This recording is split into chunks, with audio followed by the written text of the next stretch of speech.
اعوذ باللہ من الشیطان الرجیم بسم اللہ الرحمن الرحیم۔ سورہ حجرات کا ہمارا مطالعہ اور اسٹڈی سرکل جاری ہے، اسی سلسلے کو انشاءاللہ آج ہم جو ہے وہ کنٹینیو کریں گے۔ اس کی ہماری 4 نشستیں الحمدللہ اس پر سیر حاصل گفتگو جو بھی اللہ تعالیٰ کے یہاں پر احکامات ہمارے سامنے آئے ہیں ان پر ہم نے کی ہے، اور اس سے ہم نے جو سبق سیکھنے تھے وہ بھی ہم نے حاصل کیے ہیں الحمدللہ رب العالمین۔ میں آج کے مطالعے کے آغاز کے لیے حسن قریشی بھائی سے درخواست کروں گا کہ آپ تلاوت اور ترجمہ کیجیے۔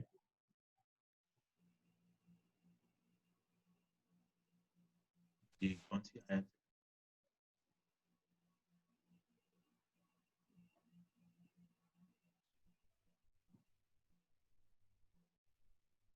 مجھے آپ کی آواز نہیں آ رہی ہے جی، یہاں سے یہ یا ایھا الناس آیت نمبر 13 جو ہے نا۔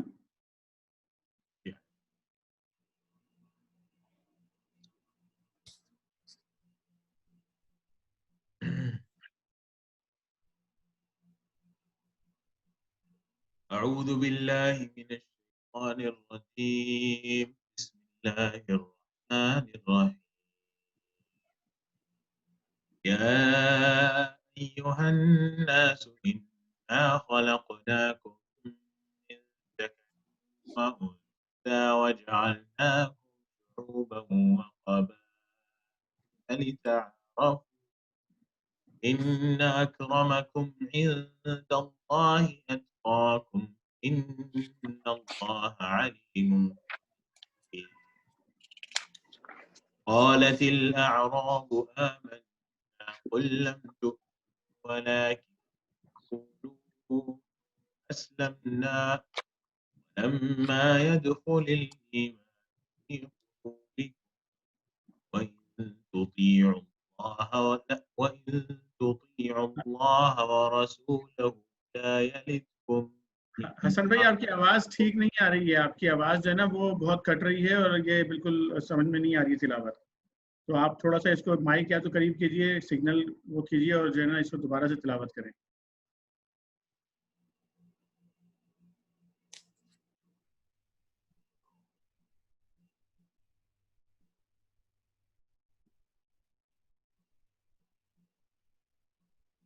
أعوذ بالله من الشيطان الرجيم بسم الله الرحمن الرحيم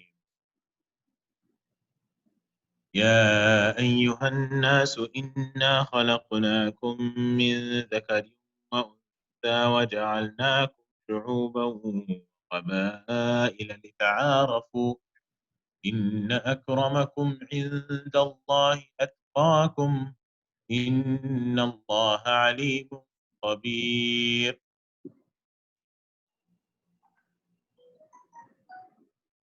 قالت الأعراب آمنا قل لم تؤمنوا ولكن قولوا أسلمنا لما يدخل الإيمان في قلوبكم إن تطيعوا الله ورسوله لا يلدكم من أعمالكم شيئا إن الله غفور رحيم إنما المؤمنون الذين آمنوا بالله ورسوله ثم لم يرتابوا وجاهدوا بأموالهم وأنفسهم في سبيل الله أولئك هم الصادقون قل أتعلمون الله بدينكم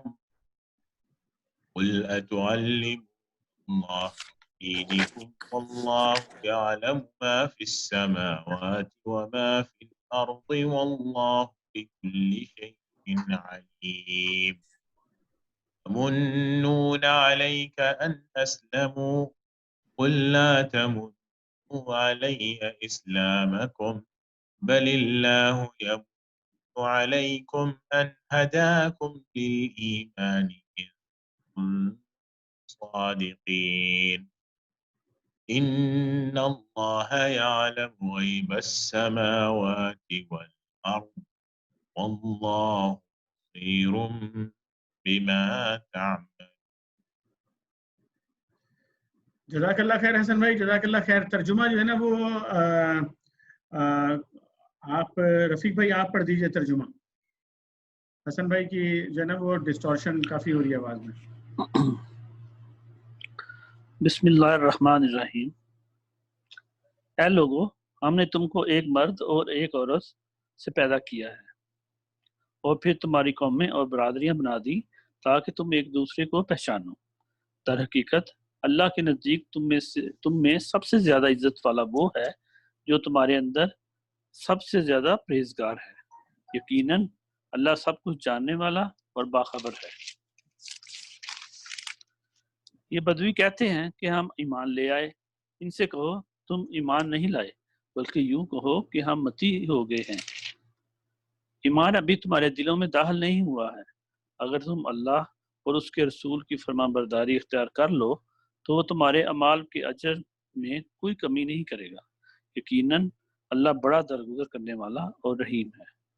حقیقت میں تم مومن وہ ہیں جو اللہ اور اس کے رسول پر ایمان لائے، پھر انہوں نے کوئی شک نہ کیا اور اپنی جانوں اور مالوں سے اللہ کی راہ میں جہاد کیا. وہی سچے لوگ ہیں. اے نبی صلی اللہ علیہ وسلم، ان مدعیان ایمان سے کہو کیا تم اللہ کو اپنے دین کی اطلاع دے رہے ہو، حالانکہ اللہ زمین اور آسمانوں کی ہر چیز کو جانتا ہے اور وہ ہر شے کا علم رکھتا ہے. یہ لوگ تم پر احسان جتاتے ہیں کہ انہوں نے اسلام قبول کر لیا. ان سے کہو اپنے اسلام کا احسان مجھ پر نہ رکھو، بلکہ اللہ تم پر احسان رکھتا ہے کہ اس نے تمہیں ایمان کی ہدایت دی اگر تم واقعی اپنے دعوی ایمان میں سچے ہو. اللہ زمین اور آسمانوں کی ہر پوشیدہ چیز کا علم رکھتا ہے اور جو کچھ تم کرتے ہو وہ سب اس کی نگاہ میں ہے. جزاک اللہ خیر رفیق بھائی. یہاں سے جو ہے وہ انشاءاللہ ہم مطالعے کا آغاز کریں گے، اور آج میں پہلے جو ہے حفیظ الرحمان بھائی سے درخواست کروں گا کہ آپ جو ہے وہ آج آغاز کریں مطالعے کا. جی، ہم حاشیہ 28 سے شروع کریں گے. جی صحیح جی. ٹھیک ہے. لوگو ہم نے تم کو ایک مرد اور ایک عورت سے پیدا کیا اور پھر تمہاری قومیں اور برادریاں بنا دی تاکہ تم ایک دوسرے کو پہچانو. در حقیقت اللہ کے نزدیک تم میں سب سے زیادہ عزت والا وہ ہے جو تمہارے اندر سب سے زیادہ پرہیزگار ہے. حاشیہ نمبر 28. پچھلی آیات میں اہل ایمان کو خطاب کر کے جو ہدایات دی گئی تھی جو مسلم معاشرے کو خرابیوں سے محفوظ رکھنے کے لیے ضروری ہیں، اب اس آیت میں پوری نوع انسانی کو خطاب کر کے اس عظیم گمراہی کی اصلاح کی گئی ہے جو دنیا میں ہمیشہ عالمگیر فساد کی موجب بنی رہی ہے، یعنی نسل، رنگ، زبان، وطن اور قومیت کا تعصب قدیم ترین زمانے سے آج تک ہر دور میں انسان بالعموم انسانیت کو نظر انداز کر کے اپنے گرد کچھ چھوٹے چھوٹے دائرے کھینچتا رہا ہے جن کے اندر پیدا ہونے والوں کو اس نے اپنا اور باہر پیدا ہونے والوں کو غیر قرار دیا ہے. یہ دائرے کسی عقلی اور اخلاقی بنیاد پر نہیں بلکہ اتفاقی پیدائش کی بنیاد پر کھینچے گئے ہیں. کہیں ان کی بنا پر ایک خاندان، قبیلے یا نسل میں پیدا ہونا ہے اور کہیں ایک جغرافی خطے میں یا ایک خاص رنگ والی یا ایک خاص زبان بولنے والی قوم میں پیدا ہو جانا. پھر ان بنیادوں پر اپنے اور غیر کی جو تمیز قائم کی گئی ہے وہ صرف اس حد تک محدود نہیں رہی ہے کہ جنہیں اس لحاظ سے اپنا قرار دیا گیا ہو کہ ان کے ساتھ غیروں کی بنسبت زیادہ محبت اور زیادہ تعاون ہو، بلکہ اس تمیز نے نفرت، عداوت، تحقیر و تذلیل اور ظلم و ستم کی بدترین شکلیں اختیار کی ہیں. اس کے لیے فلسفے گھڑے گئے ہیں، مذہب ایجاد کیے گئے ہیں، قوانین بنائے گئے ہیں، اخلاقی اصول وضع کیے گئے ہیں، قوموں اور سلطنتوں میں نے اس کو اپنا مستقل مسلک بنا کر صدیوں اس پر عمل درآمد کیا ہے۔ یہودیوں نے اسی بنا پر بنی اسرائیل کو خدا کی چیدہ مخلوق ٹھہرایا اور اپنے مذہبی احکام تک میں غیر اسرائیلیوں کے حقوق اور مرتبے کو اسرائیلیوں سے فرد تر رکھا۔ ہندوؤں کے ہاں ورن آشرم کی اسی تمیز نے جنم دیا، جن کی روح سے برہمنوں کی برتری قائم کی گئی۔ اونچی ذات والوں کے مقابلے میں تمام انسان نیچ اور ناپاک ٹھہرائے گئے اور شودروں کو انتہائی ذلت کے گڑھے میں پھینک دیا گیا۔ کالے اور گوروں کی تمیز نے افریقہ اور امریکہ میں سیاہ فام لوگوں پر جو ظلم اٹھائے ان کو تاریخ کی صفات میں تلاش کرنے کی ضرورت نہیں۔ آج اس 20ویں صدی ہی میں ہر شخص اپنی آنکھوں سے انہیں دیکھ سکتا ہے۔ یورپ کے لوگوں نے براعظم امریکہ میں گھس کر ریڈ انڈین نسل کے ساتھ جو سلوک کیا اور ایشیا اور افریقہ کی کمزور قوموں پر اپنا تسلط قائم کر کے جو برتاؤ ان کے ساتھ کیا، ان کی تہ میں یہ بھی یہی تصور کار فرما ہے کہ اپنے وطن اور اپنی قوم کے حدود سے باہر پیدا ہونے والوں کو ان کی جان، مال اور آبرو ان پر مباح ہے اور انہیں حق پہنچتا ہے کہ ان کو لوٹیں، ان کو غلام بنائیں اور ضرورت پڑے تو صرف ہستی سے مٹا دیں۔ مغربی اقوام کی قوم پرستی نے ایک قوم کو دوسری قوموں کے لیے جس طرح درندہ بنا کر رکھ دیا ہے، اس کی بدترین مثالیں زمانے قریب کی لڑائیوں میں دیکھی جا چکی ہیں اور آج دیکھی جا رہی ہیں۔ خصوصیت کے ساتھ نازی جرمنی کا فلسفہ نسلیت اور نارڈک نسل کی برتری کا تصور پچھلی جنگ عظیم میں جو کرشمے دکھا چکا ہے انہیں نگاہ میں رکھا جائے تو آدمی بآسانی یہ اندازہ کر سکتا ہے کہ وہ کتنی عظیم اور تباہ کن گمراہی ہے جس کی اصلاح کے لیے قرآن مجید کی یہ آیت نازل ہوئی ہے۔ اس مختصر سی آیت میں اللہ تعالیٰ نے تمام انسانوں کو مخاطب کر کے 3 انتہائی اہم اصولی حقیقتیں بیان فرمائی ہیں۔ ایک یہ کہ تم سب کی اصل ایک ہے، ایک ہی مرد اور ایک ہی عورت سے تمہاری پوری نوع وجود میں آئی ہے، اور آج تمہاری جتنی نسلیں بھی دنیا میں پائی جاتی ہیں وہ در حقیقت ایک ابتدائی نسل کی شاخیں ہیں جو ایک ماں اور ایک باپ سے شروع ہوئی تھی۔ اس سلسلہ تخلیق میں کسی جگہ بھی اس تفرقے اور اونچ نیچ کے لیے کوئی بنیاد موجود نہیں ہے جس کے ذہن باطل میں تم مبتلا ہو۔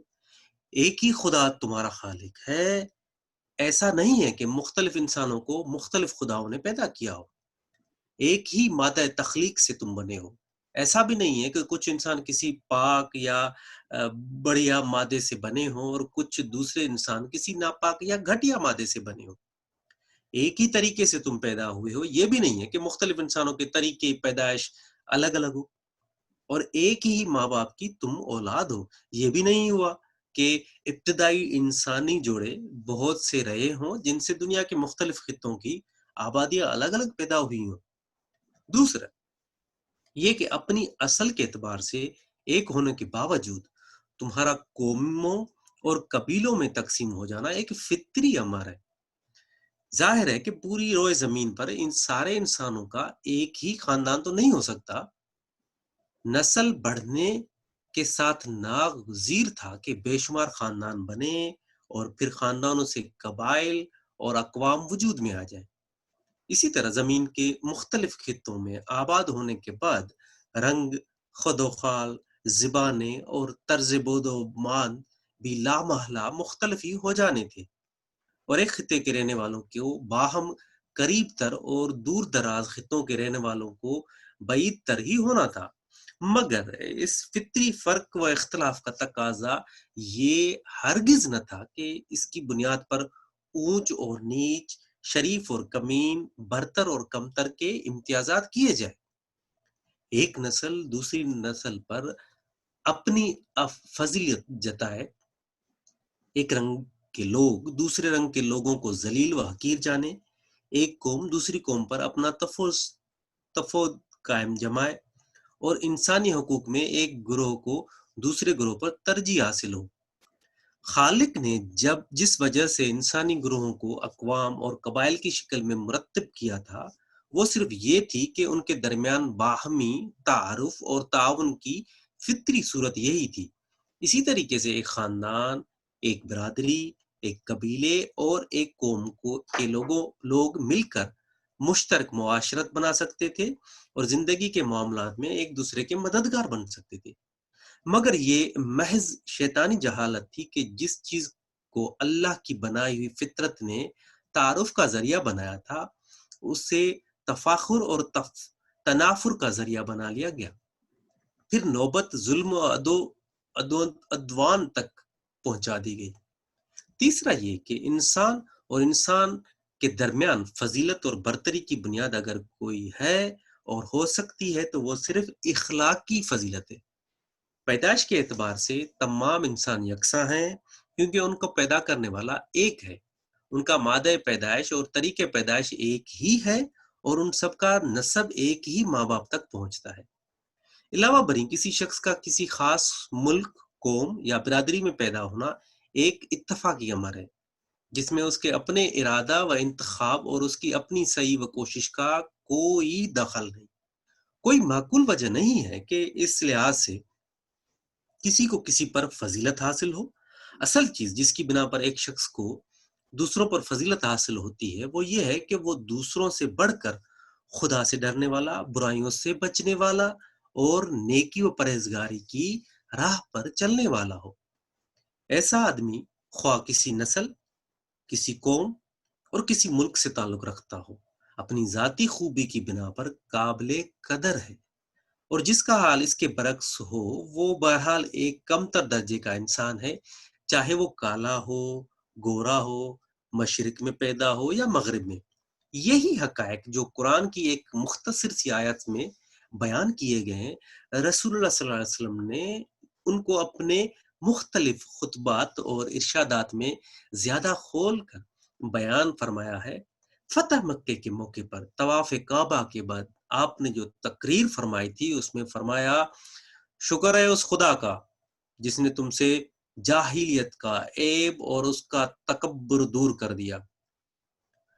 لوگوں، تمام انسان بس دو ہی حصوں میں تقسیم ہوتے ہیں، ایک نیک اور پرہیزگار جو اللہ کی نگاہ میں عزت والا ہے، دوسرا فاجر اور شکی جو اللہ کی نگاہ میں ذلیل ہے، ورنہ سارے انسان آدم کی اولاد ہیں اور اللہ نے آدم کو مٹی سے پیدا کیا ہے۔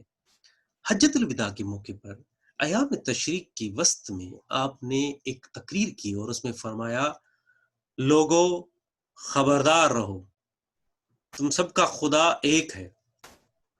کسی عرب کو کسی اجمی پر، کسی اجمی کو کسی عرب پر، اور کسی گورے کو کسی کالے پر، اور کسی کالے کو کسی گورے پر کوئی فضیلت حاصل نہیں ہے مگر تقوی کے اعتبار سے۔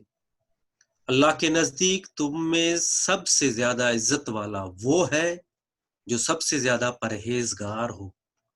بتاؤ، میں نے تمہیں بات پہنچا دی ہے۔ لوگوں نے عرض کیا، ہاں یا رسول اللہ۔ فرمایا، اچھا تو جو موجود ہے وہ ان لوگوں تک یہ بات پہنچا دے جو موجود نہیں ہے۔ ایک حدیث میں آپ صلی اللہ علیہ وسلم کا ارشاد ہے، تم سب آدم کی اولاد ہو اور آدم مٹی سے پیدا کیے گئے ہیں۔ لوگ اپنے آبا و اجداد پر فخر کرنا چھوڑ دیں ورنہ وہ اللہ کی نگاہ میں ایک حقیر کیڑے سے زیادہ ذلیل ہوں گے۔ ایک اور حدیث میں آپ نے فرمایا، اللہ قیامت کے روز تمہارا حسب نسب نہیں پوچھے گا۔ اللہ کے ہاں سب سے زیادہ عزت والا وہ ہے جو سب سے زیادہ پرہیزگار ہو۔ ایک اور حدیث کے الفاظ یہ ہیں، اللہ تمہاری صورتیں اور تمہارے مال نہیں دیکھتا بلکہ وہ تمہارے دلوں اور تمہارے اعمال کی طرف دیکھتا ہے۔ یہ تعلیمات صرف الفاظ کی حد تک ہی محدود نہیں رہی ہیں بلکہ اسلام نے ان کے مطابق اہل ایمان کی ایک عالمگیر برادری عملاً قائم کر کے دکھا دی ہے، جس میں رنگ، نسل، زبان، وطن اور قومیت کی کوئی تمیز نہیں ہے، جس میں کوئی اونچ نیچ اور چھوت چھات اور تفریق و تعصب کا کوئی تصور نہیں، جس میں شریک ہونے والے تمام انسان خواہ وہ کسی نسل و قوم اور ملک و وطن سے تعلق رکھتے ہوں، بالکل مساویانہ حقوق کے ساتھ شریک ہو سکتے ہیں اور ہوئے ہیں۔ اسلام کے مخالفین تک کو یہ تسلیم کرنا پڑا ہے کہ انسانی مساوات اور وحدت کے اصول کو جس کامیابی کے ساتھ مسلم معاشرے میں عملی شکل دی گئی ہے، اس کی کوئی نظیر دنیا کے کسی دین اور کسی نظام میں نہیں پائی جاتی، نہ کبھی پائی گئی ہے۔ صرف اسلام ہی وہ دین ہے جس نے روئے زمین کے تمام گوشوں میں پھیلی ہوئی بے شمار نسلوں اور قوموں کو ملا کر ایک امت بنا دیا ہے۔ اس سلسلے میں ایک غلط فہمی کو رفع کر دینا بھی ضروری ہے۔ شادی بیاہ کے معاملے میں اسلامی قانون کفو کو جو اہمیت دیتا ہے، اس کو بعض لوگ اس معنی میں لیتے ہیں کہ کچھ برادریاں شریف اور کچھ کمین ہیں اور ان کے درمیان مناقشہ قابل اعتراض ہے، لیکن دراصل یہ ایک غلط خیال ہے۔ اسلامی قانون کی روح سے ہر مسلمان مرد کا ہر مسلمان عورت سے نکاح ہو سکتا ہے، مگر ازدواجی زندگی کی کامیابی کا انحصار اس پر ہے کہ زوجین کے درمیان عادات، خصائل، طرز زندگی، خاندانی روایات اور معاشی و معاشرتی حالات میں زیادہ سے زیادہ مطابقت ہو تاکہ وہ ایک دوسرے کے ساتھ اچھی طرح نبھا کر سکے۔ یہی کفایت کا اصل مقصد ہے۔ جہاں مرد اور عورت کے درمیان اس لحاظ سے بہت زیادہ بعد ہوں، وہاں عمر بھر کی رفاقت نبھ جانے کی کم ہی توقع ہو سکتی ہے۔ اس لیے اسلامی قانون ایسے جوڑ لگانے کو ناپسند کرتا ہے، نہ اس بنا پر کہ فریقین میں سے ایک شریف اور دوسرا کمین ہے، بلکہ اس بنا پر کہ حالات میں زیادہ بین فرق اختلاف ہو تو شادی بیاہ کا تعلق قائم کرنے میں ازدواجی زندگیوں کے ناکام ہو جانے کا زیادہ امکان ہوتا ہے۔ جزاک اللہ خیر حافظ بھائی۔ اس کے بعد عالمگیر بھائی سے میں درخواست کروں گا کہ آپ جو ہے نا وہ اگلا جو ہے وہ آپ پڑھیں گے انشاءاللہ۔ جی،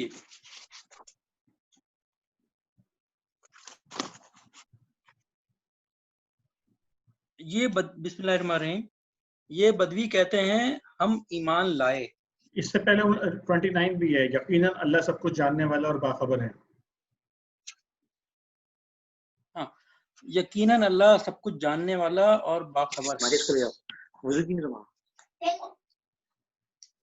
حاشیہ نمبر 29، یعنی یہ بات اللہ ہی جانتا ہے کہ کون فی الواقع ایک اعلیٰ درجے کا انسان ہے اور کون اوصاف کے لحاظ سے ادنا درجے کا ہے۔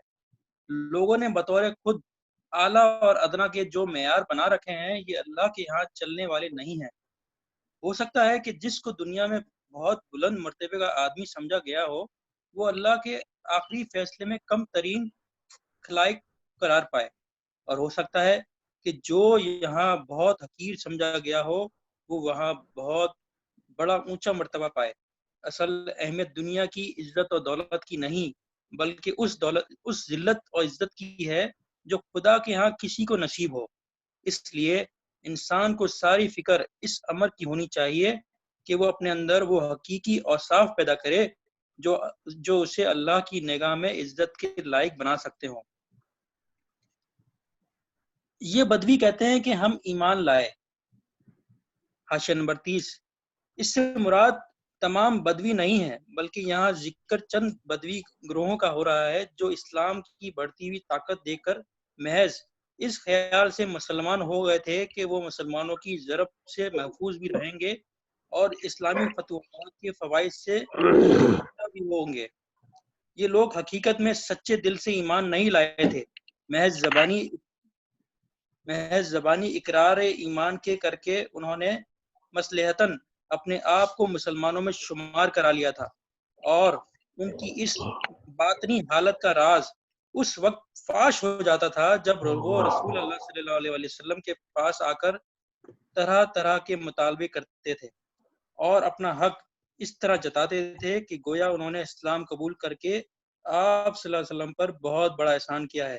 روایت میں متعدد قبائل گروہوں کے اس رویے کا ذکر آیا ہے، مثلا مزینہ، جہنیہ، اسلم، اشا، غفار وغیرہ۔ خاص طور پر بنی اسد بن خزیمہ کے متعلق ابن عباس رضی اللہ تعالیٰ عنہ اور سعید بن جبیر کا بیان ہے کہ اس ایک مرتبہ خوش سالی کے زمانے میں وہ مدینہ آئے اور مالی مدد کا مطالبہ کرتے ہوئے بار بار انہوں نے رسول اللہ صلی اللہ علیہ وسلم سے کہا کہ ہم بغیر لڑے بھڑے مسلمان ہوئے ہیں، ہم نے آپ صلی اللہ علیہ وسلم سے اس طرح جنگ نہیں کی جس طرح فلاں اور فلاں قبیلوں نے جنگ کی ہے۔ اس سے ان کا صاف مطلب یہ تھا کہ اللہ کے رسول صلی اللہ علیہ وسلم سے جنگ نہ کرنا اور اسلام قبول کر لینا ان کا ایک احسان ہے جس کا معاوضہ انہیں رسول اللہ صلی اللہ علیہ وسلم اور اہل ایمان سے ملنا چاہیے۔ اطراف مدینہ کے بدوی گروہوں کا یہی وہ طرز عمل ہے جس پر ان آیات میں تبصرہ کیا گیا ہے۔ اس تبصرے کے ساتھ سورہ توبہ آیات 90 تا 110 اور سورہ فاتحہ آیات 11 تا 17 کو ملا کر پڑھا جائے تو بات زیادہ اچھی طرح سمجھ میں آ سکتی ہے۔ جزاک اللہ خیر عالمگیر بھائی۔ آگے رضا بھائی آپ پڑھ لیجیے گا یہ 31 جو ہے۔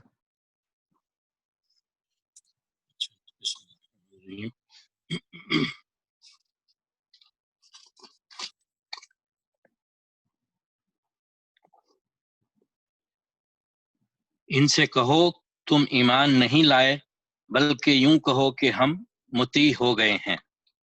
31 نمبر حاشیہ ہے۔ اصل میں قولوا اسلمنا کے الفاظ استعمال ہوئے ہیں جس کا دوسرا ترجمہ یہ بھی ہو سکتا ہے کہ کہو ہم مسلمان ہو گئے ہیں۔ ان الفاظ سے بعض لوگوں نے یہ نتیجہ نکال لیا ہے کہ قرآن مجید کی زبان میں مومن اور مسلم دو متقابل اصطلاحیں ہیں۔ مومن وہ ہے جو سچے دل سے ایمان لایا ہو اور مسلم وہ ہے جس نے ایمان کے بغیر محض ظاہر میں اسلام قبول کر لیا ہو، لیکن در حقیقت یہ خیال بالکل غلط ہے۔ اس میں شک نہیں، اس جگہ ایمان کا لفظ قلبی تصدیق کے لیے اور اسلام کا لفظ محض ظاہری اطاعت کے لیے استعمال ہوا ہے، مگر یہ سمجھ لینا صحیح نہیں ہے کہ یہ قرآن مجید کی دو مستقل اور باہم متقابل اصطلاحیں ہیں۔ قرآن کی جن آیات میں اسلام اور مسلم کے الفاظ استعمال ہوئے ہیں ان کا تتبع کرنے سے یہ بات واضح ہو جاتی ہے کہ قرآن کی اصطلاح میں اسلام اس دین حق کا نام ہے جو اللہ نے نوع انسانی کے لیے نازل کیا ہے۔ اس کے مفہوم میں ایمان اور اطاعت امر دونوں شامل ہیں، اور مسلم وہ ہے جو سچے دل سے مانے اور عملاً اطاعت کرے۔ مثال کے طور پر حسب ذیل آیات ملاحظہ ترجمہ ہے۔ یقیناً اللہ کے نزدیک دین صرف اسلام ہے، اور جو اسلام کے سوا کوئی اور دین چاہے اس کا وہ دین ہرگز قبول نہ کیا جائے۔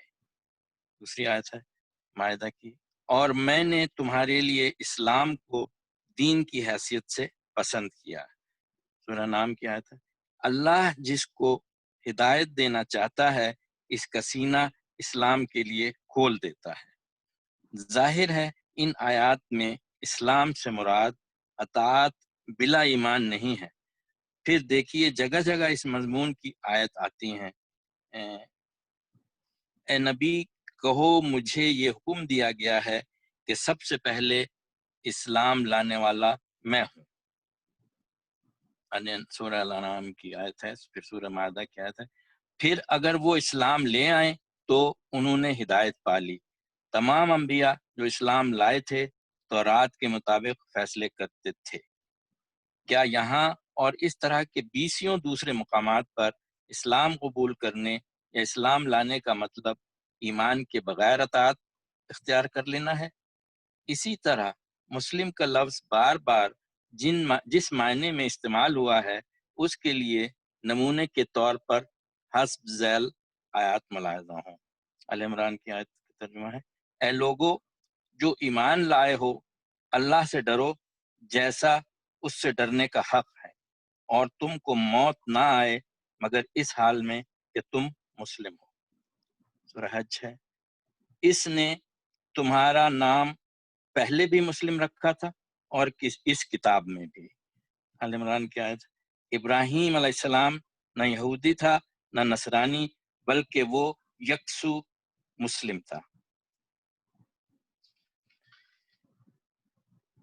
البقرہ کی آیت ہے، تعمیر کعبہ کے وقت حضرت ابراہیم علیہ السلام اور حضرت اسماعیل علیہ السلام کی دعا ہے، اے ہمارے رب، اور ہم دونوں کو اپنا مسلم بنا اور ہماری نسل سے ایک ایسی امت پیدا کر جو تیری مسلم ہو۔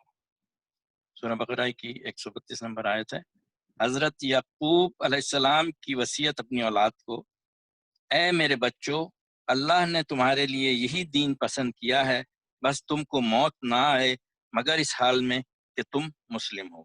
ان آیات کو پڑھ کر آخر کون یہ خیال کر سکتا ہے کہ ان میں مسلم سے مراد وہ شخص ہے جو دل سے نہ مانے، بس ظاہری طور پر اسلام قبول کر لے۔ اس سے یہ دعویٰ کرنا قطعی غلط ہے کہ قرآن کی اصطلاح میں اسلام سے مراد اطاعت بلا ایمان ہے، اور مسلم قرآن کی زبان میں محض بظاہر اسلام قبول کر لینے والے کو کہتے ہیں۔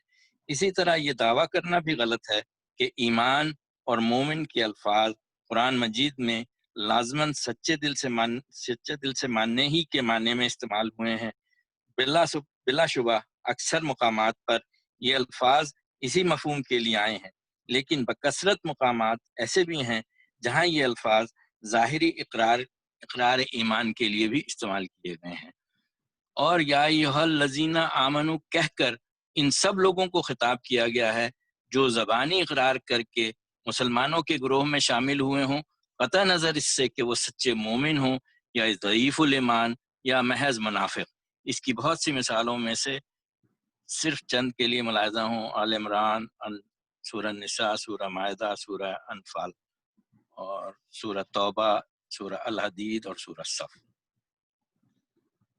جزاک اللہ خیر جناب، یہاں پر ہمارا مطالعہ کا آج جو سیشن ہے یہاں تک ہم نے مطالعہ کر لیا الحمدللہ۔ یہیں سے اب ہم فورم اوپن کریں گے ڈسکشن کے لیے انشاءاللہ آج کے مطالعے کے حوالے سے۔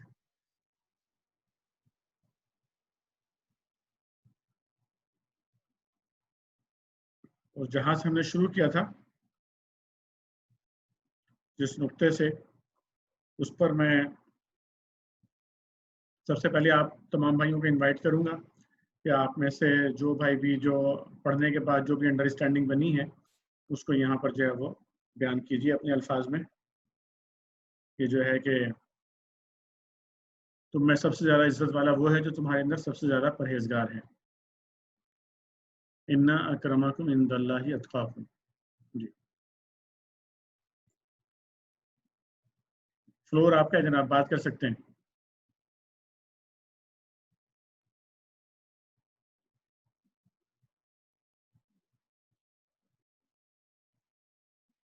کیا چیز ہے یہ؟ عظیم گمراہی کا ایک لفظ استعمال ہوا تھا نا، کہ اس آیت میں پوری نوع انسانی کو خطاب کر کے اس عظیم گمراہی، یہ عظیم گمراہی ہے کیا اصل میں؟ کیا چیز ہے جس کو یہ ایک آیت جو ہے بنیادی طور پر ریجیکٹ کر دیتی ہے دنیا کے اندر؟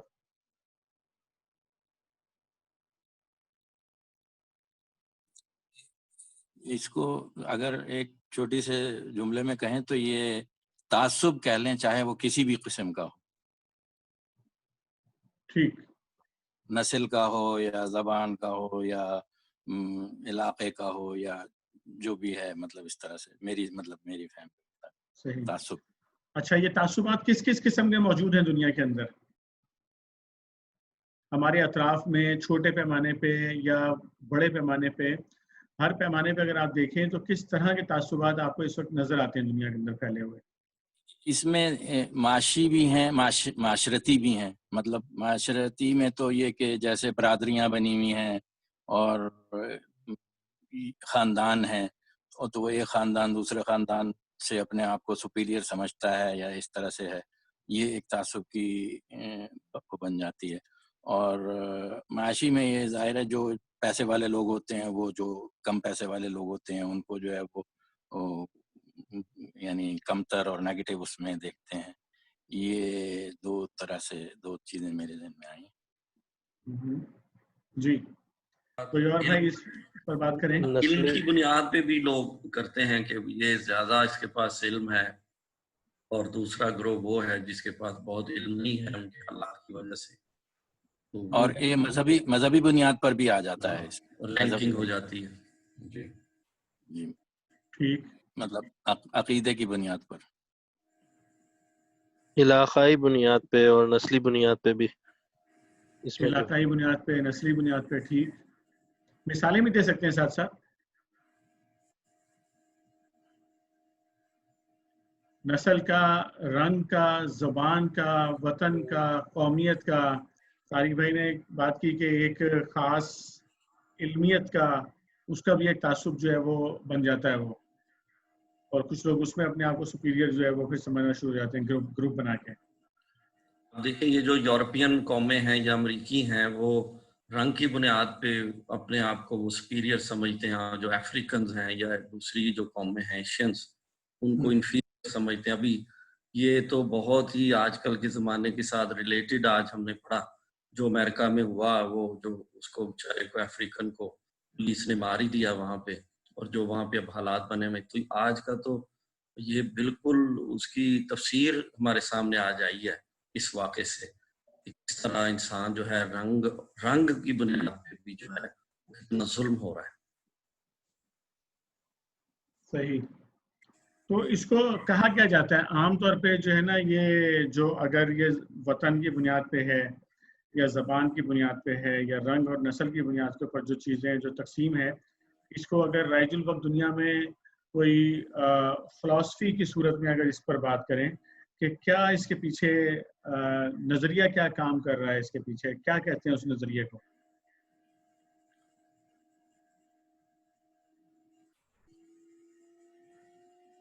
یہی جو آپ نے ایک لفظ ابھی استعمال کیا، عظیم گمراہی، مولانا نے جو لفظ استعمال کیا ہے، اس میں ہٹلر کی مثال دی جا سکتی ہے کہ وہ آپ کو وہ ایک وہ نسل کی بنیاد پہ کہ جو جرمن ہیں بس وہ دنیا میں سب سے سپیریئر ہیں اور باقی سارے جو ہیں وہ کم اس کے ہیں درجے کے. یہ ایک بہت بڑی مثال ہے. اور انہوں نے جو کہا ہے کہ انسان نے دائرے کھینچ لیے اپنے ارد گرد، اور ان دائروں کی جو بنیاد تھی وہ کوئی بھی اخلاقی تقاضوں کے اوپر نہیں تھی، تو اسی لیے یہ سارے مسائل جو ہیں وہ اس وقت پیدا ہو رہے ہیں. جی رفیق بھائی کیا کہہ رہے ہیں؟ جی میں یہ کہنا چاہوں گا کہ ہم اگر پوری ہسٹری دیکھیں تو جو بنی اسرائیل ہے وہ اپنے آپ کو جو ہے وہ سب سے اعلیٰ نسل سمجھتے تھے، لیکن چونکہ ان میں اخلاقی برائیاں پائی جاتی تھی تو اس لیے اللہ تعالیٰ نے جو ہے نا ان کی جگہ جو ہے نا وہ مسلمانوں کو جو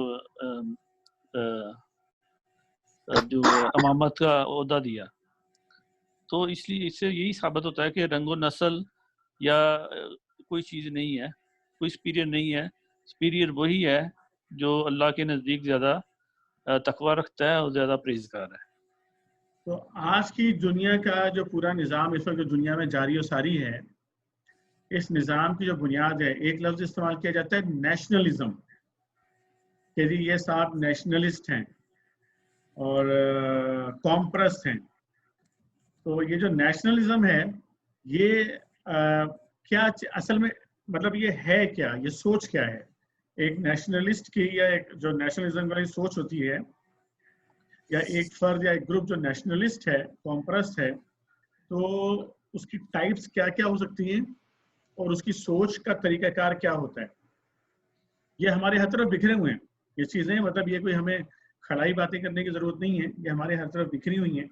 تو میں یہ چاہ رہا ہوں کہ آپ اس کو پریکٹیکلی جو ہے نا، چونکہ دنیا کا نظام ہی اس بنیاد کے اوپر ڈیوائس ہوا ہوا ہے سر، تو نیشنلزم جو ہے، جی سوری بات کر، جی بات کریں طارق بھائی. نیشنلزم جو ہے اس کی ایک جو تازہ مثال تو معاشی وجہ بھی ہے اس کی، جیسے یہ بریکسٹ ہوا وہاں سے، وہاں یورپ سے، انگلینڈ کا، اس کا برٹن کا، اس میں ان کی جو مین وجہ تھی نیشنلسٹوں کی وہ یہی تھی کہ یہ جابز وغیرہ ہمیں نہیں ملتی، ایسٹرن یورپ والے آ کے جابز لے جاتے ہیں، اور وہاں پہ وہ حالت برداشت پہلے تو کرتے چلے گئے، لیکن موقع ملا تو انہوں نے وہ اپنا وہ نیشنلزم جو ہے وہ اور پروموٹ کیا، اور پھر حتیٰ کہ وہ الیکشن جیت کے جب وہ آئے ہیں مسٹر یہ جو اب ان کے پرائم منسٹر، تو پھر وہ بریکسٹ وہ کمپلیٹ ہوا. تو بیسیکلی یہ نیشنلسٹ ہی تھے جنہوں نے یہ ساری تحریک چلائی اور وہ ان کی کامیاب ہوئی، ایون دو کہ اس میں ان کو بہت زیادہ مسائل بھی آئے ہیں، لیکن اب جو دوسری قوموں کے وہاں پہ لوگ ہیں وہ اپسٹ ہیں اس نیشنلزم کی وجہ سے. تو ایک وجہ نیشنلزم کی جو ہے وہ معاشی صورت نہ بھی اگر ہو کہ ہم آپ سے رنگ میں یا اندر صلاحیتیں ہیں، کیپیبلٹی زیادہ، یہ چیزیں نہ بھی ہوں، معاشی وجہ بن جاتی نیشنلزم کی. معاشی وجہ بن جاتی ہے، یا بعض اوقات نیشنلزم معاش کو وجہ بنا لیتا ہے اپنے پھیلاؤ کے لیے، اس کو استعمال کرتا ہے. اگر اس طرح دیکھا جائے کہ دو چیزیں آتی ہیں ذہن میں، جی ایک تو برتر، جی میں بہتر، میں برتر، جو انیشلی اگر پیچھے لے جائے بالکل اسٹارٹ سے، جو شیطان کا پہلا جواب تھا، میں برتر، میں اعلیٰ، میں سپیریئر، میں آگ سے بنا، یہ مٹی کا وہ لانتی ہوا. دوسرا جو قوم پرستی، جب یہ خیال آ جاتا ہے تو پھر دوسروں کے یعنی کہ غیر قوم کے جو ریسورسز ہیں ان پہ قبضہ کرنے کا ایک بہت بڑا ایک خیال آتا ہے. جب انسان اپنے آپ کو برتر سمجھتا ہے تو ہر چیز جو بھی اس سسٹم میں وہ بہترین چیز ہے وہ میرا حق ہے. جب ایک قوم پرست جب یہ سوچتا ہے کہ میری قوم کا، میں برہمن ہوں، میں کچھ بھی ہوں، میں اعلیٰ ہوں، میں بنی اسرائیل کا ہوں، یا کوئی بھی مثال لے لے، آج کل کے امریکنس جس طرح پیچھے لے گئے، اگر ساؤتھ افریقہ میں جو کالوں کے ساتھ ہو رہا ہے، جو ایون آج کل پرسوں کی وجہ، یعنی یہ ایسا لگ رہا ہے کہ یہ آج کی سچویشن ہے، ٹوڈے 21ویں صدی، ناٹ 20ویں صدی، 21ویں صدی میں یہ سیم ہو رہا ہے کہ وہ قوم پرستی کا وہ رجحان جس میں اپنی قوم کو اعلیٰ کر کے دوسری کم تر قوم کا تصور کر کے اور ان کے ریسورسز پر قبضہ کرنا، یہ بھی ایک سوچ لاحق ہوتی ہے جس کی وجہ سے جو اقوام ہے وہ قبضہ کرتی ہیں دوسرے اس پہ. یہ مثال لیں اس وقت ہمارے سامنے، جی ایک تو یہ ہم نے برٹن کی مثال دی کہ وہاں پہ معاش جو تھا وہ وجہ بنی ہے، اس کی نیشنلزم کو یوز کرتے ہوئے انہوں نے جو اپنی صورتحال جو معاشی تھی ان کو بہتر بنانے کی کوشش. دوسری طرف یہ انڈیا میں اب جو بی جے پی، ابھی انہوں نے برہمن کا ذکر کیا، تو وہ جو آپ فرما رہے تھے کہ نیشنلزم جو ہے یہاں وہ اپنے آپ کو برتر اور اعلیٰ اور دوسروں کو انٹچیبلز، اور وہ یہاں اپنی وہ پوری بھرپور شکل میں یہ نیشنلزم جو ہے وہ موجود ہے، جو ہم انڈیا میں اس وقت صورتحال دیکھ رہے ہیں. یعنی میرے اگر خیال میں جی بات کریں. جی میرے خیال میں جو نیشنلزم جو ایکچولی پوری دنیا کے اندر ہی ہے اس وقت، کہیں ادھر ادھر نہیں ہے، صرف امریکہ میں نہیں ہے. یا فار ایگزامپل آپ یہاں پر لے لیں سعودیہ کے اندر، آپ کو جو یہ لوگ ہیں یہ اپنے آپ کو بہت زیادہ سپیریئر کہتے ہیں، ٹھیک ہے. ہم لوگ جو ہے بنگالیوں کو وہ کرتے تھے، یا مصری ایسا ہے، یا وہ ایسا ہے، یا مطلب اس طرح ہر طرح کے لوگ ہیں، اور اس طرح کے پورے معاشرے کے اندر ہمارے یہاں یہ چیز. ٹھیک، یعنی قوموں کو کہ اس وقت جو تقسیم نظر آتی ہے، اس تقسیم کی ایک بنیاد تو بنتی ہے جہاں پر لوگ اپنے آپ کو ایک قوم کہتے ہیں، وہ ایک زبان بولنے والے لوگ، مثلا سندھی زبان بولنے والے لوگ، مثلا اردو زبان بولنے والے لوگ، مثلا پشتو زبان بولنے والے لوگ، بلوچی زبان بولنے والے لوگ. اگر کوئی شخص اٹھتا ہے اور یہ کہتا ہے کہ سارے بلوچی بولنے والے بلوچ جو ہیں وہ ایک قوم ہیں، بلوچ ایک جیسی بلوچی بولنے والے ایک قوم ہے سارے کے سارے، جو پختون ہیں, جو پشتو بولتے ہیں, وہ سارے کے سارے ایک قوم ہے. میں ذرا اس کو لوکلائز کر رہا ہوں, ہم نے انٹرنیشنل بہت ساری بات کر لی, تو تھوڑا سا لوکل اس پر آتے ہیں. یا جو زبان پنجابی جو لوگ بولتے ہیں, یہ جو ہے وہ ایک قوم ہے. یہ تو بن گئی زبان کی بنیاد کے اوپر, ٹھیک ہے. پھر ایک وجود میں آ جاتا ہے, ایک گروپ جو ہے وجود میں آتا ہے, وہ ہوتا ہے نسل کی بنیاد کے اوپر. اب ہو سکتا ہے کہ ایک ہی زبان بول رہے ہوں, مثلاً کہ بھئی آپ کہیں کہ یہ سندھی بولنے والا ہے فرد, لیکن سندھیوں میں یہ سید ہے, یہ ٹھیک. تو یعنی اس ایک پورے بڑے گروپ کے اندر سے ایک اور گروپ جو ہے وہ بن گیا, جو ایک قوم اپنے آپ کو اس نے جو ہے نا اس کی بنیاد کے اوپر تصور کر لیا, جو اس کی نسل تھی.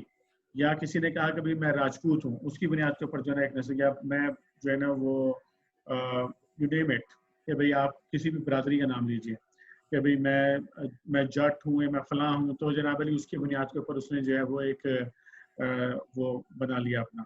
تو اس طرح ہم دیکھتے ہیں کہ بھئی یہ زبان کی بنیاد پہ بھی تقسیم ہوتی ہے.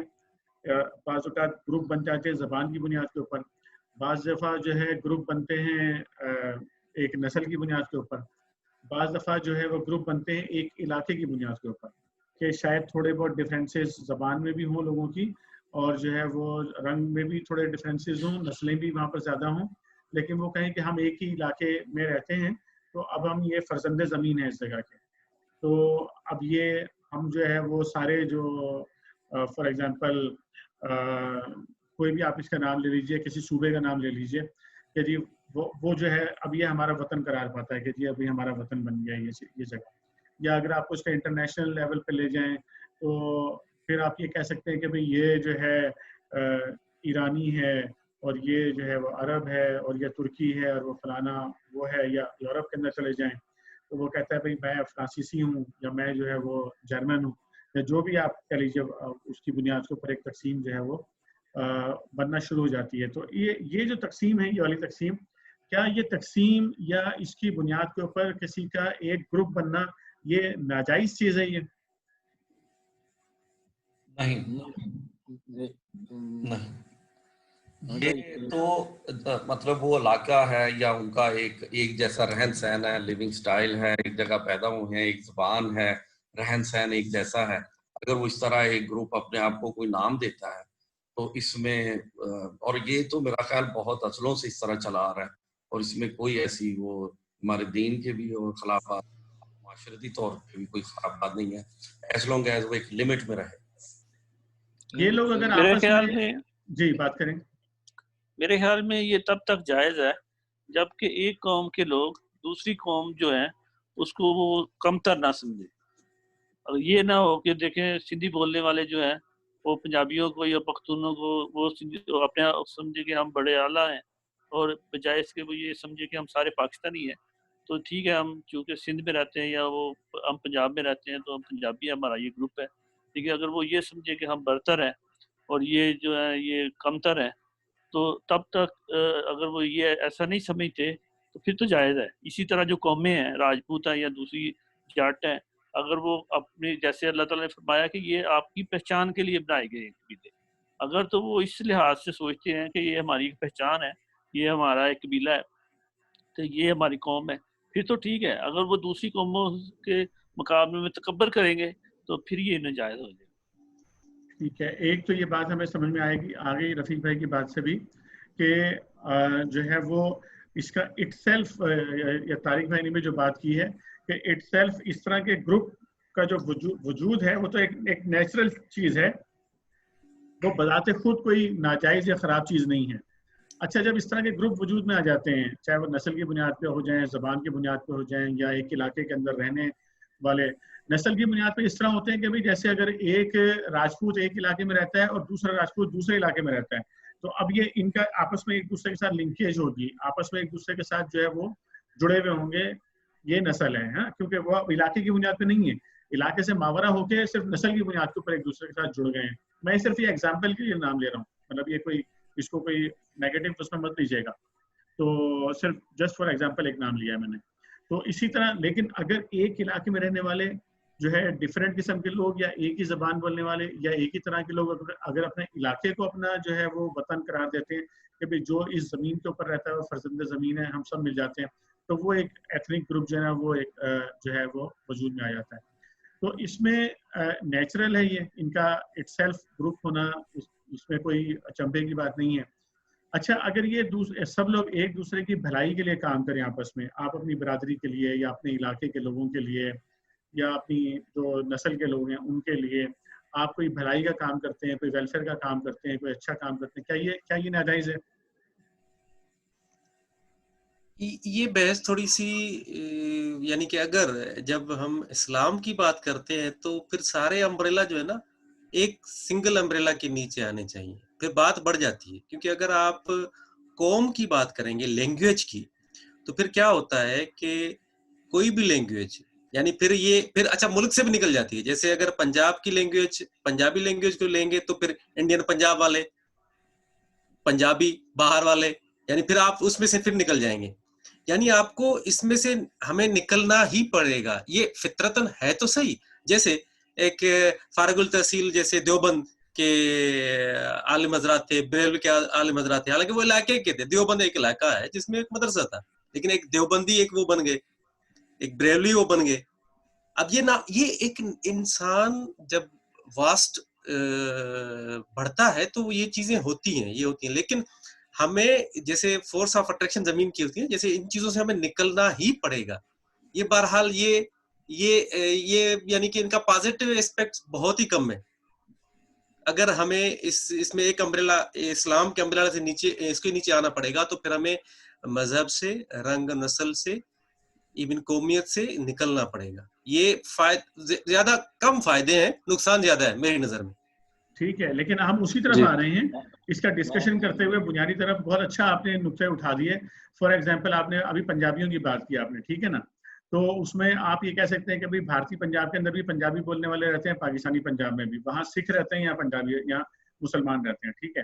تو کیا کچھ لوگ ایسے موجود ہیں پاکستان کے اندر؟ اگر آپ کچھ لوگوں کچھ گروپس ایسے موجود ہیں جو یہ کہتے ہیں کہ بھئی یہ پنجابی زبان کی بنیاد پر ہم لوگ ایک قوم ہے، تو ریگارڈلیس یہ سکھ ہے یا ہندو ہے یا مسلمان ہے، ریگارڈلیس آف دس. آپ فخر زمان تھے نا پاکستان میں، ورلڈ پنجابی کانگریس کروا رہے ہیں. ایبسولوٹلی رائٹ، ایگری ہے نا. تو کہ جی وہ اس کے اندر سکھ بھی آ رہے ہیں، اس کے اندر ہندو بھی آ رہے ہیں، اس کے اندر ابھی تک پاکستان میں بھی وہ اس طرح کے پروگرامز کرواتے رہے ہیں. یا جی وہ ایک ورلڈ سندھی کانگریس ہو رہی ہے کہ جی وہ سندھی بولنے والا اگر ہندو ہے اور مارواڑ کے اندر رہتا ہے، اور سندھی بولنے والا مسلمان ہے اور پاکستانی سندھ کے اندر رہتا ہے، تو وہ مل کر جناب علی کہہ رہے نہیں ہم تو جی وہ ہیں، مطلب ایک زبان بولنے والے، تو ہم لوگ ایک قوم ہے. ٹھیک ہے نا. تو یہ تو اس لیے میں کہہ رہا ہوں کہ جو برسر زمین مثالیں ہیں نا، زندہ مثالیں، اس پہ ہمیں آنا چاہیے. تو ایک یعنی اس کا مطلب ہے یہ نظریہ پریویل کر رہا ہے زبان والا کہ آپ کا مذہب کچھ بھی ہو تو اگر آپ کی زبان ہی ہے تو ہم ایک گروپ بن جاتے ہیں. ٹھیک ہے. اسی طرح ایک دوسرا گروپ کہتا ہے کہ بھائی ٹھیک ہے ہم جو ہے نا وہ فلانے علاقے میں رہنے والے ہیں، اب یہاں پہ بھلے پنجابی رہتا ہو، بھلے یہاں پر جو ہے نا وہ فار ایگزامپل اس کے لیے مثال دی جاتی ہے جو آپ کیرلا کے لوگ ہیں ان کی ایک مثال دی جاتی ہے کہ یہ وہ ہندو ہو یا مسلمان ہو جو بھی ہو، وہ کہتا نہیں یہ فرسٹ جو ہے نا چونکہ ہم ایک علاقے کے لوگ ہیں تو ہم ایک دوسرے کو جو ہے زیادہ سپورٹ کریں گے. یہ مطلب میں یہ نہیں کہہ رہا ہوں کہ مطلب میں اس سے متفق ہوں، لیکن یہ وہ بات ہے جو زبان سے عام ہوتی ہے عام طور پہ. میں صرف مثال کے طور پہ اس پہ بات کر رہا ہوں. تو اس میں جو جس طرف ہم آنا چاہ رہے ہیں نا وہ یہ کہ اگر اس طرح کے جو بھی گروپ وجود میں آتے ہیں، اگر یہ والے جو گروپ جو ابھی ہم اسلام کی بات نہیں کر رہے، اسلام کی بات نہیں کر رہے ہیں، ابھی ہم یہ بات کر رہے ہیں کہ یہ فینومینا جو ہے نا اس کو سمجھنے کی کوشش کر رہے ہیں. پورا تو شاید نہیں سمجھ پائیں گے اس لیے کہ بہت کمپلیکس ڈسکشن ہے پورا یہ، لیکن اس کو ایک ہائی لیول کی انڈرسٹینڈنگ ہماری کم از کم بن جائے گی اس کے اندر. وہ یہ کہ اگر یہ گروپ وجود میں آ بھی جاتا ہے نسل کا یا علاقے کا یا برادری یا اس طرح کی، اور اس میں کوئی فرد ان کی بھلائی کے لیے کوئی کام کرنا چاہ رہا ہوتا ہے، تو اپنے گروپ کی یا اپنی جس کو بھی آپ قوم کہہ رہے ہوتے ہیں جس بنیاد کے اوپر بھی، اس کی اگر آپ بھلائی کے لیے کوئی کام کر رہے ہیں تو یہ اٹ سیلف کیا برا ہے یہ کام؟ اس پہ بھی آپ کی بات کو میں یوں کروں گا کہ دیکھیں بات یہ ہوئی کہ یہ برا نہیں ہے، لیکن جب اگر میرے ذہن میں اگر میرے دل میں یہ آئی کہ میں سندھی ہوں، میں پنجابی ہوں، تو پھر کیا ہوگا اگر میں ہائر، چھوٹی سی مثال دیتے ہیں، ایک ہائر پوسٹ پہ میں بیٹھا ہوں، میرے پاس ویکنسیز آئیں، اب اگر 5 ویکنسیز ہے میں پریفر کروں گا کس کو؟ جو میری لینگویج ہوگی. یعنی میرا جو ذہن میں میرے خاکہ جو بنا ہوا ہے اپنی کمیونٹی کی ہیلپ کا، مطلب اٹ ڈزنٹ مین کہ میں میرٹ پہ جاؤں گا، میں کوشش کروں گا کہ یار ان کو ایڈجسٹ کروا دوں. ان کو ایڈجسٹ کروا دوں. یعنی ایون آپ نے کیرلا کی جو مثال دی it's very powerful you know, کہ جب ہم ان سے ملتے ہیں کہا کہ وہ کیرلا کے, میں نے نہیں سنا ان سے کہ انہوں نے کہا کہ ہم انڈیا کے ہیں. تو یہ جب سرایت کر جاتی ہے بات پھر بڑی خطرناک ہوتی ہے. اس کی برانچز کے روٹس جو ہے نا بڑے ہی, پھر وہ ہل نہیں پاتے, پھر جو ہے نا پھر اس کا ڈیمیجز بہت زیادہ آتا ہے. بس میں اسی طرف لانا چاہ رہا تھا, آپ نے بہت اچھا نقطہ جو ہے نا ایکسپلین کر دیا یہاں پر. اس نقطے پر میں آنا چاہ رہا تھا کہ ایک ہوتا ہے جائز فائدہ پہنچانا, ٹھیک ہے نا. جائز فائدہ کیا ہو سکتا ہے؟ یہ کہ بھئی آپ کی برادری کا کوئی فرد بھوکا ہے اور آپ نے اس کی مدد کی جائز طریقے سے اپنے مال میں سے. کوئی شخص جو ہے بے بس تھا, بے سہارا تھا, آپ نے اس کی مدد کی. کسی کو علاج کی ضرورت تھی, آپ نے اس کا علاج کروایا. کسی کو کسی اور قسم کی مدد کی ضرورت تھی, آپ نے اس کی مدد کی, آپ نے اس کے بھلے کے لیے کام کیا. ٹھیک, یہ چیز نیشنلزم کب بنتی ہے, یعنی عصبیت کب بنتی ہے؟ یہ عصبیت اس وقت بنتی ہے یہ چیز کہ اگر میری قوم کا آدمی غلط کام کر رہا ہے, جو آپ نے مثال دی وہ غلط کام ہے نا, کہ اب میری قوم کا آدمی دوسرے کے حق پہ ڈاکہ مارنا چاہ رہا ہے کہ ایک جگہ پہ میرٹ پہ ایک جاب ملنی چاہیے. جب اس میرٹ کو پامال کرنے کے لیے وہ کوئی دوسرا فرد اس میرٹ پہ آنے کے لیے ڈیزرو کرتا ہے, اور ایک فرد جس کا آپ کے ساتھ تعلقات ہیں یا آپ کی برادری کا ہے, اور آپ اس کے لیے یا وہ چاہتا ہے یا آپ چاہتے ہیں اس کے لیے کہ اس میرٹ کو پامال کریں, یہاں جب آپ آتے ہیں نا تو یہاں سے تعصب اسٹارٹ ہو جاتا ہے. اور یہ چیز جو ہے نا پھر یہ حرام ہو جاتی ہے یہاں پہ, کہ جب آپ جو ہے جو جائز چیزیں ہیں اس کے اندر مدد کرنے سے بڑھ کر ناجائز چیزوں میں اپنی قوم کے ساتھ کھڑا ہونا شروع ہو جاتے ہیں. پھر اگر کوئی ہماری قوم کا گنڈا آدمی ہوگا تو ہم کہیں گے نہیں یہ تو ہمارا گنڈا ہے. اور یہ اس بنیاد کے اوپر آپ دیکھیں نا, پارٹی تعصب بھی اسی بنیاد پہ بنتا ہے نا, کہ میری پارٹی کا آدمی جتنا مرضی جھوٹ بول لے, جتنا مرضی جو ہے نا وہ دھوکہ بازی کر لے, جتنا مرضی بے ایمانیاں کر لے, جو مرضی کر لے وہ تو, لیکن چونکہ وہ میرا چور ہے اس لیے زندہ باد. اور آپ کا چور اگر چھوٹا بھی ہوگا تو آپ کا چور مردہ باد. تو اسی طرح قوموں کے اندر ہوتا ہے کہ بھئی میں جو ہے نا اردو اسپیکنگ ہوں. یہ ہوا نا پاکستان, عملاً تو پاکستان میں, اگر آپ, میں اس لیے پاکستان پہ لا رہا ہوں کہ عملاً آپ نے دیکھا کراچی میں کیا ہوا, آپ نے دیکھا سندھ میں کیا کیفیت پیدا ہوئی, آپ دیکھ رہے ہیں بلوچستان میں جو کیفیت ہے وہ کیوں ایسی کیفیت پیدا ہوئی, KPK کے اندر جو مسائل رہے اس کی کیا وجوہات رہیں, پنجاب کے مختلف حصوں کے اندر جو پرابلمز ہیں اس کے اندر کیا چیزیں کام کرتی ہیں. یہی چیزیں کام کرتی ہیں نا, کہ جب آپ جو ہے وہ ایک قومیت بناتے ہیں اور پھر اس کے اندر وہ ساری چیزیں آ جاتی ہیں جس کی طرف طارق بھائی بھی بات کر رہے تھے, باقی بھائی بھی بات کر رہے تھے, معاش. کیونکہ سب سے پہلے آپ نے ڈفرینسز اٹھانے ہوتے ہیں نا. ڈفرینس کیا ہوتا ہے, مطلب میں آپ کو پریکٹیکل مثال دیتا ہوں. کراچی میں جب یہ مسئلہ کھڑا ہوا, MKM جب بنی اور اس نے جو ہے وہ مہاجر اور پختون فساد کروایا پہلے شروع میں اس نے, تو اس نے کیا نعرہ لگایا, اس نے کہا بھائی یہ کراچی ہمارا ہے اور یہ باہر سے آگے جناب علی یہاں پہ ہمارا یہاں پر جو ہے نا وہ یہ کاروبار کر رہے ہیں, یہ کیسا کیوں پیسے کما رہے ہیں یہاں سے آ کے, یا جو ہے پنجابی باہر سے آگے پیسے کیوں کما رہا ہے یہاں پر, یہ تو لوٹ کے لے کے جا رہے ہیں جی, تو ہمارا حق ہے یہاں پہ جو کچھ بھی ہے سارا, یہ باہر سے آگے کیوں یہاں پہ کر رہے ہیں, تو یہ نوکریاں تو ہمارا حق ہے, یہ کاروبار تو ہمارا حق ہے, یہ زمین تو ہمارا حق ہے. تو یہ یہاں سے جو ہے نا وہ اسٹارٹ ہوتی ہے جس پر آپ سپرمیسی بھی بتاتے ہیں, بھائی یہ ہم زیادہ پڑھے لکھے لوگ ہیں, یہ جاہل لوگ ہیں. تو ایک اس کے لیے ضروری ہو جاتا ہے نیشنلزم کے لیے کہ آپ اپنی سپرمیسی جو ہے نا وہ پھر بتانی پڑتی ہے. سپرمیسی بتانے کا مطلب یہی ہوا کہ جو آپ بھائیوں نے بات کی تھی شروع میں, کہ پھر اس کے اندر تکبر پیدا ہوتا ہے, پھر وہ تکبر پیدا کرنا پڑتا ہے قوم کے اندر. جب قوم کے اندر آپ بحیثیت مجموعی تکبر پیدا کر دیتے ہیں تو وہ قوم پوری کی پوری قوم یا پورے کا پورا گروہ ظالم بن کے کھڑا ہو جاتا ہے, وہ متکبر ہو گیا نا پورے کا پورا, تو پھر وہ کچھ بھی کرتا ہے, پھر اس کو آگ لگانی پڑے, پھر اس کو قتل کرنا پڑے, پھر اس کو جینوسائڈ کرنا پڑے, پھر اس کو جو مرضی کرنا پڑے وہ کرتا ہے. تو یہ چیز اگر آپ دیکھیں کہ یہ اس فینومینا پہ میں بات کرنا چاہ رہا تھا کہ جب اس بنیاد کے اوپر جو ہے وہ آپ گروہ تشکیل دے لیتے ہیں اور وہ اس سے باہر اس حدود سے باہر نکل جاتا ہے جو حدود اللہ تعالیٰ نے بتائی ہیں, اور وہ جو ہے صرف اپنے مفادات کا جو ہے نا وہ محافظ بن جاتا ہے کہ جی مجھے صرف اپنے جو گروپ کے جو مفادات ہیں ان کو مجھے تحفظ دینا ہے, تو وہ کیا کرتا ہے بیسیکلی, وہ باقی سب کا دشمن بن جاتا ہے. اور اگر اس طرح دنیا میں سب گروپ بن جائیں اور ہر گروپ دوسرے کا دشمن بن جائے تو دنیا میں کیا ہوگا, وہی ہوگا جو اس وقت ہو رہا ہے. اس لیے یہ بہت امپورٹنٹ تھا, میں نے اس پہ کافی ٹائم لگا دیا. نہیں آپ نے بہت شاندار طریقے سے کی. میں صرف ایک جملہ اس میں ایڈ کروں گا کہ یہ ہوا ہے, ہوتا رہا ہے اور ہوتا رہے گا, لیکن ہمیں وہ اس چیز میں خاص کر کے وہ جو اس چیز سے فائدہ اٹھاتے ہیں, آپ صلی اللہ علیہ وسلم کے دور میں چلے جائیں, وہاں سے مہاجرین کا مدینے میں آنا, ٹھیک, مہاجر انصار کا, اب وہ اس نے کیا, عبداللہ بن ابی نے کیا وہ اٹھایا تھا کہ یار یہ تو باہر سے آ گئے, اب یہ یہاں پہ حکومت کریں گے, ہمارا حق ہے, ہم ہیں یہاں کے بھائی, ہم یہاں کے سن آف دا سوائل ہیں, بالکل. یہ کہاں سے آ گئے؟ تو یہ جو فائدہ اٹھانے والی جو وہ پیچھے ایجنسیاں کہہ لیں پاکستان میں, ہمیں تو ایسے اس کا ہی نام ہوگا, وہ چیز اس چیز کو پھر وہ تیل چھڑکتے ہیں. حامد بھائی میں کچھ کہنا چاہتا ہوں. جی کہیے. ویلکم, اہلن. ہم تو چاہ رہے ہیں کہ اچھا آپ حامد بھائی دیکھیے بات یہ ہے کہ بڑی قومیں دنیا بھر میں, جی, بڑی اور طاقتور قومیں, یہ ہمیشہ ظلم کرتی ہوئی آئی ہیں اور انہوں نے طاقت کا شتر بے مہار استعمال کیا ہے.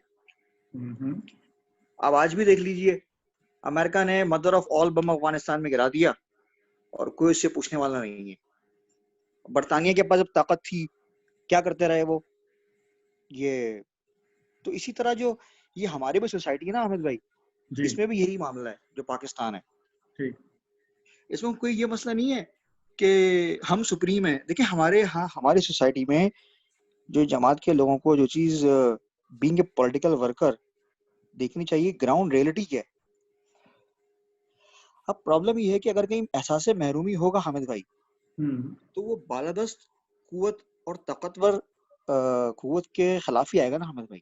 اب بدقسمتی کہیے یا خوش قسمتی کہیے کہ اگر 63% پاکستان کا پنجاب ہے تو اچھائی بھی اس کے حق میں جائے گی, کوئی اچھا کام کریں گے, اور برائی بھی اس کے حق میں جائے گی. اب بلوچستان میں اگر محرومی ہے تو وہ گالی دے گا جو بھی بالادست قوت ہے. اب اس کی عزت میں ظاہر سی بات ہے بیچارہ پنجابی آ جاتا ہے. کراچی میں اگر پرابلم ہے, سندھی اور مہاجر کے درمیان پرابلم ہے, تو اس کی وجہ یہ ہے کہ دیکھیے نا, آپ بتائیے کہ ابھی آپ نے جو تمہید باندھی, آپ کراچی میں رہے ہیں 1947 سے لے کے 1986 تک کوئی ایم کیو ایم نہیں تھی. اردو اسپیکنگ لوگ دینی جماعتوں کو ووٹ دیتے تھے, جو لبرل روشن خیال لوگ تھے یا تو وہ نیوٹرل تھے یا پیپلز پارٹی کے چلے جاتے تھے. 86 تک تو کوئی ایم کیو ایم نہیں تھی. تو چیزیں ایسی ہو جاتی ہیں, امبیلنس ہوتے ہیں سوسائٹی کے, جو ان چیزوں کو جنم دیتے ہیں. تو اس کی وجہ سے پھر ساری چیزیں ہوتی ہیں.